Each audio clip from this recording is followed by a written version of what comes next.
Most people don't realize how much of their personal information is being bought and sold every day. Data brokers are making millions pulling details about you from public records and the internet, then packaging and selling it, usually without your consent. That's how your information lands in the hands of scammers, spammers, even stalkers. It's why you get endless robocalls and why ads seem to follow you everywhere. That's where Aura comes in. Aura actively removes your data from broker sites and keeps it off. They also instantly alert you if your information shows up in a breach or on the dark web. But Aura goes beyond data protection. With one app, you get a VPN, antivirus, password manager, spam call protection, dark web monitoring, and even up to $5 million in identity theft insurance, all backed by 24/7 US-based fraud support. Other companies might just sell credit monitoring or just a VPN. Aura gives you all of it, together at the same price competitors charge for just one service. Start your free trial today at aura.com/hidden. Protect yourself now at aura.com/hidden. This episode is brought to you by Progressive Insurance. Do you ever find yourself playing the budgeting game? Well, with the Name Your Price tool from Progressive, you can find options that fit your budget and potentially lower your bills. Try it at Progressive.com. Progressive Casualty Insurance Company and Affiliates. Price and coverage match limited by state law. Not available in all states.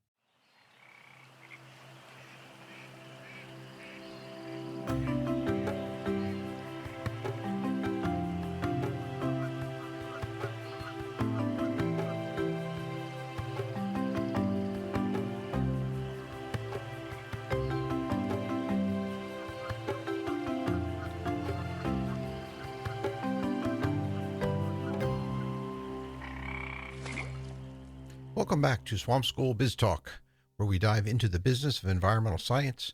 I am your host, Mark Seelinger, and today we'll be tackling a key aspect of project success in the environmental sector, which is mainly measuring and communicating the impact. Providing the value of your project is essential for building trust, securing funding, and gaining long-term support needed to keep your work moving forward. In this episode, we'll explore how to define and track your project's impact, from setting measurable goals to choosing the right metrics. And we'll discuss strategies for communicating the results in ways that resonate with funders, clients, and the community. So with that, let's get started. The environmental field is all about making a difference, restoring ecosystems, improving water quality, reducing emissions, and so much more. But to gain the support of stakeholders, from funders to community partners, it's crucial to prove that your work is making a real impact. Measuring impact isn't just about meeting report requirements. It's about validating your efforts and building credibility. When you can clearly show the positive outcomes of your work, you make a strong case for future support. This also allows you to refine your methods and improve your project effectiveness over time.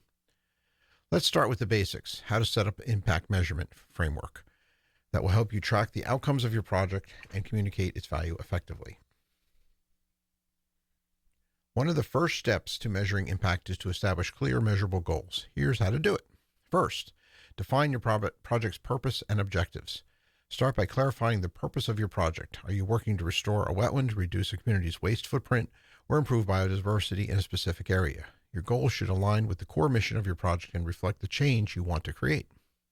Second, you want to set measurable targets and very specific targets. For each objective, set a target that is specific and quantifiable.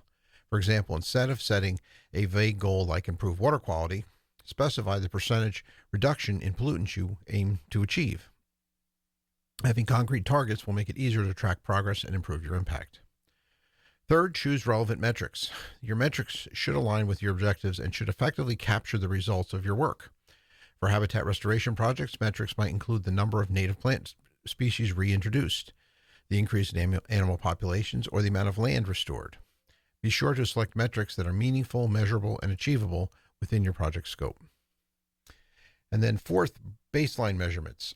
To accurately measure progress, you need a baseline, a starting point against which you can compare your results. Baseline data can be collected before your project begins, giving you a clear picture of the initial conditions. This is essential for demonstrating the before and after impact of your work. Now, once you've defined your goals and metrics, it's time to put your impact measurement framework into action. Here are some best practices for tracking and analyzing your results. First, collect data consistently. Consistency is the key when tracking impact. Set up a regular schedule for data collection, whether it's monthly, quarterly, or annually. This ensures that your data is reliable and allows you to monitor trends over time. Next, use technology to streamline data collection. Tools like GIS for mapping, IoT sensors for real-time environmental monitoring, and data management software can simplify the data collection processes. Technology can help you gather data more accurately and efficiently, giving you more time to focus on analysis and strategy. Third, you might want to analyze and interpret your data. Raw data alone doesn't tell the whole story. Look for patterns, trends, and correlations in your data that reveal your project's impact. For example, if you're tracking water quality, look for reductions in pollutants and improvements in ecosystem health over time. Be ready to explain what numbers mean and how they demonstrate progress toward your goals. And finally, adapt based on the findings. Impact measurement isn't just about reporting results. It's also a tool for improvement. Use your findings to adjust your approach, refine your methods, and make your data-driven decisions that enhance your effectiveness of your project. Now that you have your data on your project's impact, the next step is to share your findings in a way that resonates with your audience. Here's how to effectively communicate impact for different types of stakeholders. Tailor your message to meet your audience. Different stakeholders will have different interests. Funders will want to see quantifiable results and ROIs, while community members might be more interested in how the project improves their local environment. Customize your message to highlight the aspects of your impact that matter most to each group. Use visuals to enhance understanding. Charts, graphs, infographics, and before and after photos can make data that is complex more accessible.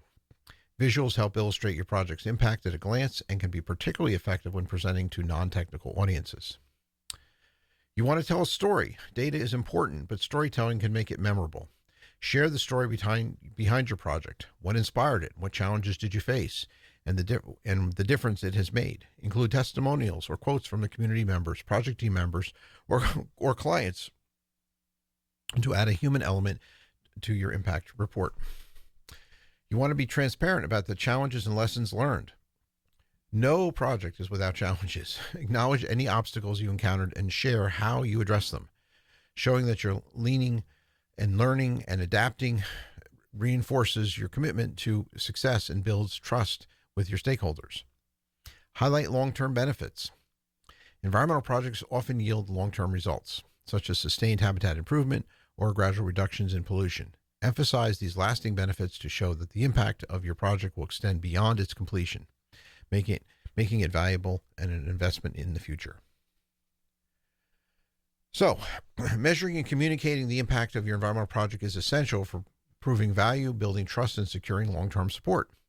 By setting measurable goals, tracking your progress, and sharing your results in compelling ways, you can demonstrate the effectiveness of your work and inspire others to support your mission. So thank you for joining me in this episode of Swamp School Biz Talk. I hope today's discussion has given you the tools and inspiration to measure and showcase the impact of your environmental projects effectively. If you enjoyed this episode, please subscribe and share it with others who might benefit. In our next episode, we'll discuss strategies for building partnerships in the environmental sector, an essential part of expanding your reach and resources. So be sure to tune in. So until next time, keep blending science with business for a better world, and have a great day.